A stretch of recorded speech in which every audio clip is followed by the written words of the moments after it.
I witnessed an altercation involving Nolan Wells from a boat nearby. What I saw has stayed with me, and I believe it's important information. I have provided or intend to provide my account to the appropriate investigators because Nolan's family deserves the truth. Out of respect for the ongoing investigation, I won't speculate beyond what I personally observed. While I was on the boat near the area, I witnessed an altercation involving Nolan Wells and several other individuals. I saw what appeared to be an argument that escalated after there was a dispute involving Nolan's phone. I heard Nolan yelling for his phone to be returned. The argument continued after the group reached shore, and I observed a physical fight involving Nolan and multiple people. I also observed a young woman telling them to stop. At that point, I left the area because the situation had appeared to be getting worse. I did not remain long enough to witness what happened afterward. Everything beyond what I personally. First, a body surfaces 2 days after a July 4th party on Horn Island, Mississippi, but no one can agree on what happened in the hours before. Second, a witness emerges claiming she saw Nolan Wells in a physical altercation over a phone, over a girl with multiple men on the same island in those missing hours. Third, her account contradicts every statement collected so far from 60 people at the party.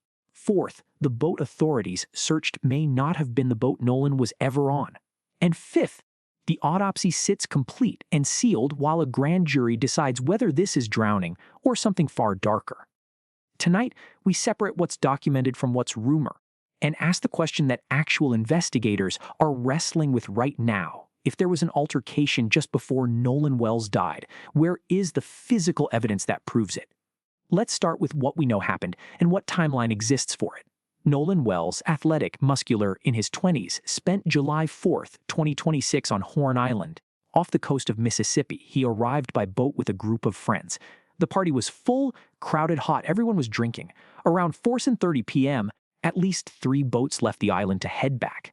Nolan Wells did not get on those boats. That fact is confirmed by text messages, by Life 360 GPS data submitted to investigators, by a 911 call made during that departure window, and by multiple statements from people who heard someone yelling for Nolan to get on the boat, but he never did. So Nolan was still on the island when his friends left. That's not disputed. What comes next is where the case fractures. The witness in question says she was on another boat nearby, not at the party, but close enough to see the island. She says she observed what she describes as an altercation, a fight between Nolan Wells and several other people. She says it started as a dispute over a phone. She says Nolan was yelling for his phone to be returned. She says it escalated to what she calls a physical fight. She says she saw a young woman telling the men to stop. And then she says she left the area because the situation was getting worse. She did not stay to see what happened next. If there is a witness who has a husband with her on the boat and they took a certain amount of video, it could change everything, especially if the video is time stamped. That is the substance of her account, and it matters because it is the first public claim in the entire timeline of this investigation. That places Nolan Wells in physical conflict with someone else on the ground just before he died. But here's the complication. Officer Brandon Tatum, a former Tucson police officer who conducted extensive interviews with the people at the party, says he has never heard any mention of this altercation from anyone he spoke to. Not from the men who were there. Not from the woman named Katie, whose text messages he reviewed, who said she never saw Nolan get on the boat. Katie did not mention a fight. The other witnesses, dozens of them, did not mention a fight. Well, Nancy, I think that it's a big obstacle to climb here because I've never heard of this altercation whatsoever. Nobody that I've talked to have alluded that this altercation was real. And also Katie, whom I saw her text messages, she didn't even say this altercation occurred. What I will say is that if I was an investigator in this investigation, I want to hear that. I want to be able to compare that information to other things that we may have or other witness statements. But I don't think it's significant because it doesn't show if Nolan Wells was actually killed in that altercation. She's claiming that there was an altercation between him arguing with some. The people present that day, when asked to recount what happened, told a story that had no altercation in it. They told a story where Nolan stayed behind, and he did not get on the boat, but they did not tell a story where he was beaten, where he was in a physical struggle, where he was fighting multiple men over his phone. Now, that doesn't mean it didn't happen. Witnesses can be unreliable. Memories fade, especially in crowds, especially when alcohol is involved. But it does mean that if you are evaluating this claim, you have to sit with a specific discomfort, the thing the witness claims to have observed directly from another boat with her own eyes is not corroborated by anyone who was actually on the island. That is not proof she's lying. That is a red flag that requires investigation. But unless you have a nun, a priest, or a virgin on the stand, or maybe Angel Gabriel might come down and testify, you have to take your witness as you find them. And I'm sure you've had a lot of drunk witnesses in Tucson to everything from a bar fight to a murder to a dope deal. Look, I'd say a good 50% of witnesses were drunk at one time or the other. That doesn't mean they didn't see what they saw. Let's talk about what physical evidence might support or refute her account. An altercation, a fight, leaves traces. If Nolan Wells was beaten by multiple people, as she claims, there would be injuries. Kinds of blunt force trauma to his face or any of the vital areas that could kill him. So it doesn't appear that there's any indication that he lost a fight, that there was enough trauma in this particular fight that would lead to his death. And when you look at the autopsy, there is no blunt force trauma to his face. There is no lacerations or damages to the back of his head. This is redness that was underneath the skin. Oh, wait, are you looking at the screen? Because I'm looking at a big red mark on the back of his head. Yeah, but this is underneath the skin. This is not a big red gash that's in the back of his head, which would be consistent with blunt force trauma. This is something that occurred underneath the skin that could have been. The second autopsy, performed by a state medical examiner, included something called coronal sectioning of the face, which means they made incisions into Nolan's face to check for internal trauma, bruising, bleeding under the skin. The findings, according to the forensic expert Joseph Scott Morgan, showed no evidence of blunt force trauma consistent with a fist fight. No marks on the knuckles. But people need to understand this. This physician that did the second autopsy actually did what's referred to as a coronal sectioning of the face.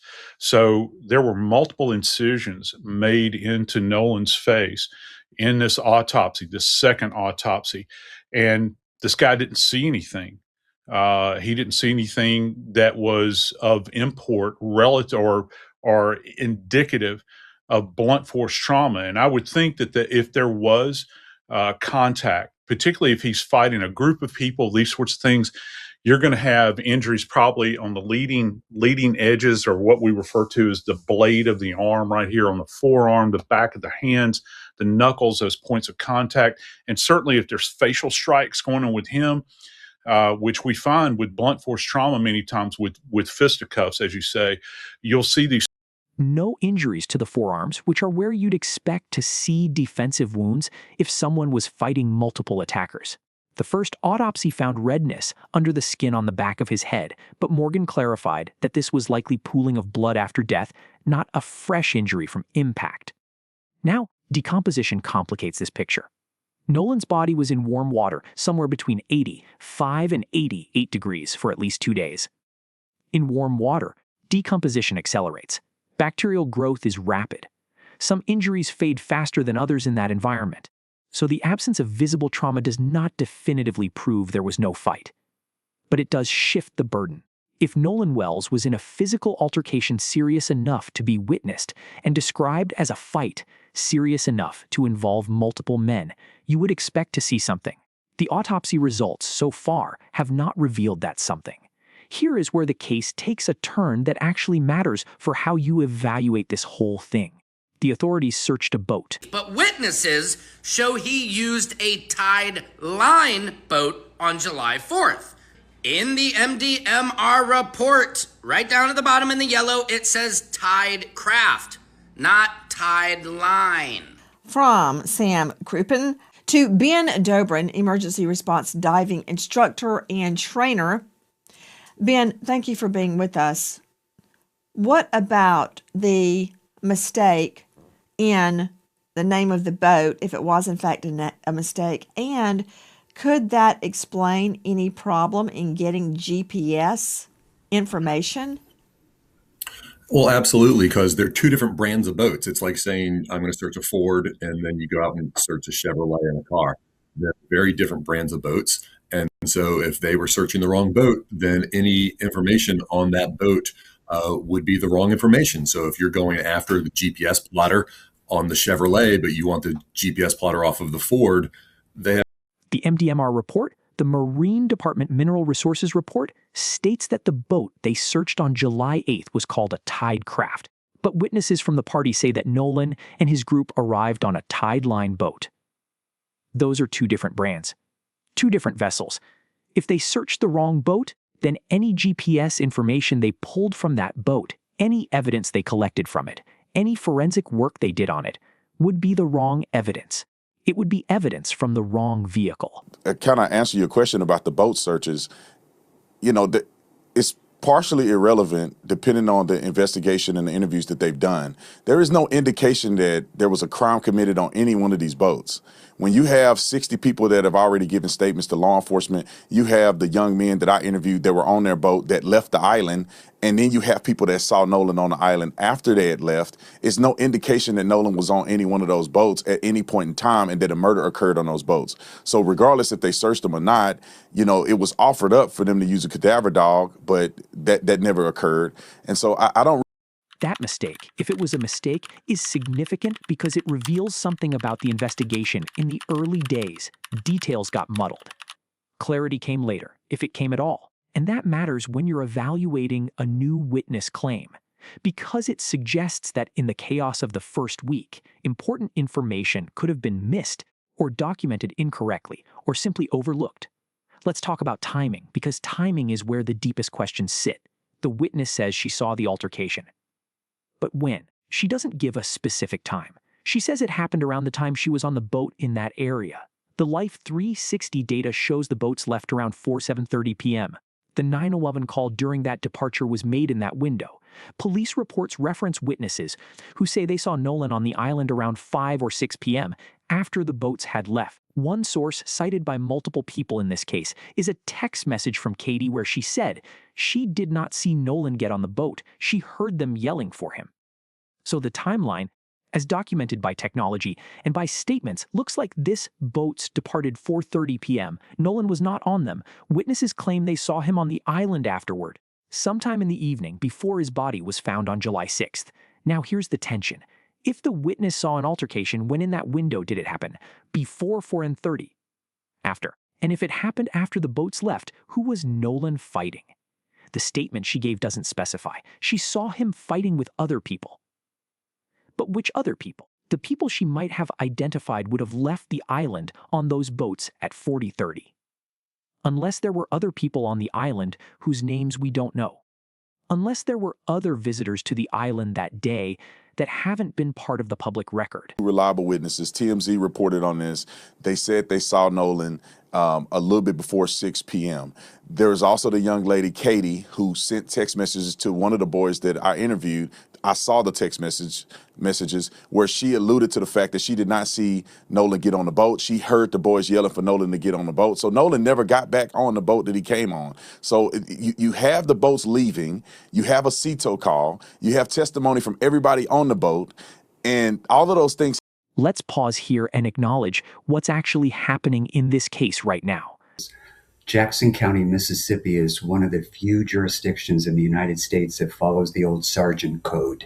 And what that was back in the day was the days of the coroner inquest, where if you had a violent, sudden, or casual death and they couldn't figure out what happened, you would impanel a jury where the medical examiner or the then appointed or elected coroner elicits testimony from people to try to determine manner and cause of death.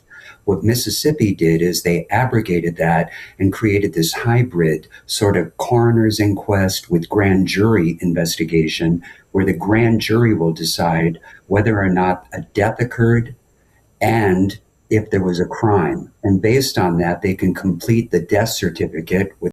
The district attorney has announced that a grand jury is being presented with all the evidence. The autopsy is complete, but the findings are not public. See, it hasn't been announced that there's a criminal investigation, but it just stands to reason that they are doing a full investigation into the death of Nolan Wells. At this point, we don't have a cause of death, Nancy. They have not released the reports on the autopsy that was done by the state, completed weeks ago. We don't know anything. Nothing's been released. So whether they're doing a criminal investigation or not, I think it stands to reason they are investigating. She has stated clearly on the record that she is investigating thoroughly, and that her restraint in releasing information is to protect the integrity of the grand jury proceeding. That is a legitimate reason to withhold facts. It's urgency to know what happened to Nolan. But we are not taking time for time's sake. We are taking the time required to complete the work this investigation demands. Since Nolan was reported missing, local, state, and federal law enforcement agencies have worked around the clock investigating what happened to him. Every piece of evidence must be examined. Every credible lead must be followed to its conclusion. Every witness interview must be analyzed in context of all other evidence. The pressure for answers does not change what the work requires. Our responsibility to Nolan and our community is to complete this investigation thoroughly, carefully, without compromise, supported by. It also means that investigators have information we don't have. Has not been released publicly. In Mississippi, the rules of professional conduct restrict the information a prosecutor can release during an investigation. Our restraint in communicating facts and evidence is not an effort to keep the truth from the public. It is an effort to protect the integrity of this investigation in the grand jury. It means they know things about the autopsy results, about toxicology, about forensic findings that the public has not seen. It's twofold. They want to determine, first of all, cause and manner of death, and if it's a crime. And so they've sort of combined the roles of the grand jury leader, if you will, or the grand jury DA to help the grand jury make both determinations. So it's my opinion right now, they don't know if they even have a homicide. They don't even know the cause of death, but they've. The witness came forward publicly through social media. She said she planned to go to police. Officer Tatum and defense attorney Philip Dubit both flagged the same issue. Philip, first of all, has she turned it into police? She said she was. If she hasn't, I give her no credibility at all. Look, I want this to be true. Why? Because I want the video. I want to see the timestamp on the video. I want to see, was he still on Horn Island at 4:30 when his acquaintances on the Triton boat left? I want that video. And if she hasn't brought this forward to LE, law enforcement, then it means nothing to. If you have evidence in a case where someone died, and you post it online before going to police, and you never actually go to police, that can become a problem. No. Morally, it's wrong. But there is no duty under the law that you have to report yourself as a witness, that you have to volunteer information. You can stand on the side of a pool and watch somebody drown and do nothing unless you have a fiduciary capacity. And it's not a crime in our jurisprudence. So nothing is compelling her under the law to come forward. It raises questions about credibility, about motive, about whether this is actually information or performance. Dubit said that if he were cross-examining her in court, the first thing he'd ask is whether she submitted the information to authorities. And if the answer was no, that would be his opening line of attack. Here's what remains genuinely unsettled in the documentary record. 1, was there an altercation at all? 2, if there was, when did it occur and who was involved? 3, what does the autopsy actually show about cause of death, about injuries, about evidence of trauma? 4, is Nolan Wells' death a drowning? Or is it something else entirely? These are not minor questions. These are the questions that determine whether a grand jury returns an indictment or closes the case. The witness testimony, if it's true, changes the narrative significantly. It places Nolan in conflict, in physical struggle in the hours before he died. It gives a potential motive for something to have gone wrong. But motive without mechanism, without physical evidence, without corroboration is incomplete. And the mechanism here is crucial. How did Nolan Wells end up in the water? Did he drown? Did he try to swim? Was someone holding him under? Was the altercation the cause, or was it coincidental? Joseph Scott Morgan, the forensic expert, made an observation that sits at the center of this. Drowning, bodies behave differently underwater, whether it's a drowning or it was a killing elsewhere. There's a lot of different variables. The body washed up very close to where he was last seen. There's a lot of current in that area. If it was a drowning, people generally sink when they drown. But if you don't drown and you're put in the water, you're more likely to float. And so there's a lot of variables that come into play of where the body was recovered versus where the body went in. And the timeline also, 2 days, if the body had been in the water for 2 days, that does lead to decomposition. The water temperature is around 85 to 88 degrees. That's very warm water, a lot of bacterial growth. And so if Nolan Wells was muscular, if he had little body fat, he would sink in water, not float. Muscles sink. Fat floats. Young man, he's very muscular. Muscles sink in the water, fat floats. And so if he drowned, he was probably going to be on the bottom for a while. And if it was 2 days, that makes sense if he drowned and then washed up very close to where he went in. And so to me, that's a big piece of important information is, if he drowned, he was recovered very close to where he was last seen. But what does that prove? If he drowned and he floated, because in warm water it takes 2 to 3 days for your body to decompose and float, it proves that he drowned. If he drowned, he would likely have sunk to the bottom and stayed there while decomposition began. In warm water, decomposition increases buoyancy. After 2 to 3 days, a body in 85-degree water would begin to float. Nolan's body was found very close to where he was last seen on the island. That geographical proximity could be evidence of drowning, because a drowning victim who sinks and then floats after decomposition would come up near where they went in. Or it could mean nothing. It could simply mean the current was minimal that day. This is where a media literacy moment matters. The narrative of the witness, the altercation, the phone dispute, the fight over a young woman, it has become the dominant story in certain corners of true crime coverage online. It has become the explanation that many people believe to be true. But the documented record, the actual evidence collected by authorities, has not confirmed it. The autopsy has not confirmed it. The statements from 60 people present that day have not confirmed it. What has happened is a story was told, it was compelling, it spread, and it became the thing people believed happened. That is not how evidence works. That is how myths are born. And the case of Nolan Wells has already generated myths.